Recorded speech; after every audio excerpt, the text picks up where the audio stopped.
O Complexo Portuário de Santos, presente também nos municípios do Guarujá e Cubatão, é hoje o maior complexo da América Latina, um dos principais portos do mundo. Ao longo dos anos, passou por um processo de modernização, mas nem sempre foi assim. Sua história acompanha o desenvolvimento da cidade de Santos e foi marcada por uma série de epidemias, onde o porto chegou a ser considerado o Porto da Morte. E agora vamos mergulhar na história do Porto de Santos para descobrir como esse local passou de alguns trapiches para se tornar o maior porto da América Latina e resolver uma série de problemas relacionados a epidemias. Antes da chegada dos portugueses, a região era frequentada pelos índios tupiniquim, constantemente em guerra com os tupinambás. Era comum a presença desses povos nos meses de inverno para o pescado da tainha. Posteriormente, a região viria a se chamar São Vicente com a presença da expedição de Gonçalo Coelho em 1502, onde estava presente também Américo Vespúcio. O objetivo da expedição era mapear a costa do Brasil. Ao desembarcarem na região no dia 22 de janeiro, batizaram com o santo do dia, ou seja, São Vicente, provavelmente onde hoje nós conhecemos como Ponta da Praia de Santos. Coube a Brás Cubas a transferência do Porto de Santos da Ponta da Praia para onde hoje está. A Vila de Santos, por sua vez, estava restrita onde hoje é o centro da cidade. A água que abastecia a vila vinha de nascentes dos morros próximos, como por exemplo do rio Itororó, hoje completamente canalizado. Conforme a vila ia crescendo nos séculos 17 e 18, começou a ter problemas com o abastecimento de água e com saneamento básico. Para agravar essa situação, Santos é uma cidade plana com grande volume de precipitações. Então era comum o acúmulo de água empoçada, o que favorecia a proliferação de doenças como malária e febre amarela. No final do século XVIII, a cultura do café chegou ao Brasil. As primeiras plantações surgiram na Serra Fluminense e seguiu para o Vale do Paraíba. Durante o século XIX, as plantações avançaram rapidamente pelo vale, atingindo o Planalto Paulistano. Cada vez mais, o porto do Rio de Janeiro ia se distanciando da produção cafeeira e a solução foi utilizar o Porto de Santos. No começo, as sacas de café eram transportadas no lombo dos burros, que você também já conferiu essa história no canal Caçadores de Horizontes. Era preciso a modernização do Porto de Santos e a viabilização de um caminho, de um escoamento mais dinâmico para a produção cafeeira.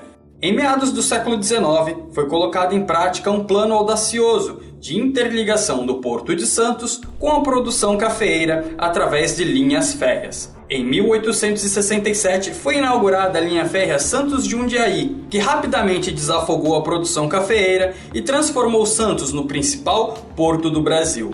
Logo em seguida, o governo imperial passou a oferecer facilidades para interessados na modernização do porto. As obras de construção do cais do Porto de Santos foram iniciadas em julho de 1888 e, em fevereiro de 1892, o primeiro navio, o Nasmif, inaugurou o primeiro trecho com 260 metros de extensão, próximo à região do Valongo. A partir de então, o Porto de Santos deixava de ser pequenos e frágeis trapiches para um atracadouro seguro e moderno. Era preciso resolver agora o problema das epidemias, e é nesse momento que entra uma figura emblemática para a história de Santos, Saturnino de Brito.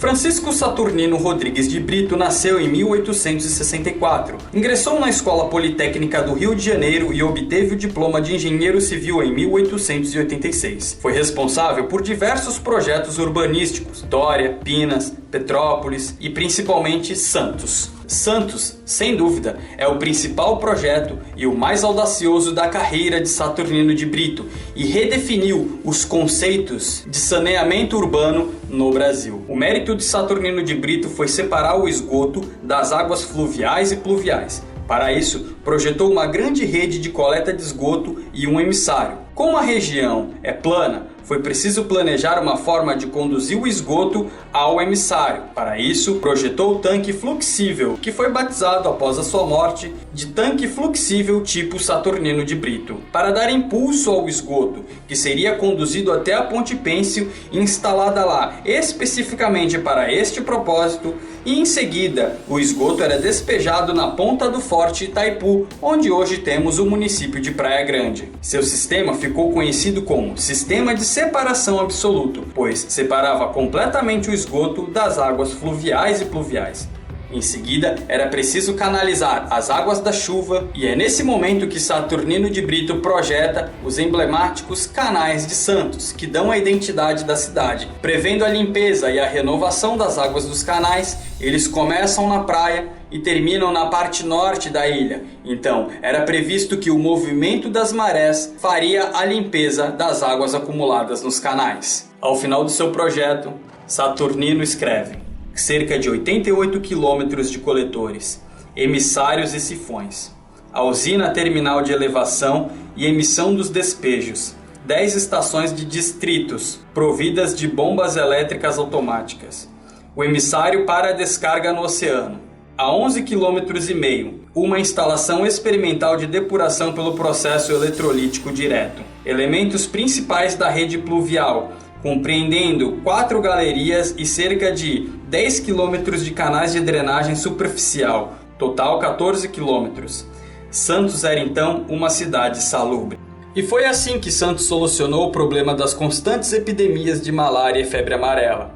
Ao mesmo tempo que o projeto de Saturnino de Brito permitiu urbanização para outras áreas da cidade, o porto seguiu se expandindo até o seu estado atual. Saturnino provou que a ciência bem aplicada pode sim trazer melhorias para milhares de pessoas. Por isso, merecidamente, é o patrono da engenharia sanitária do Brasil.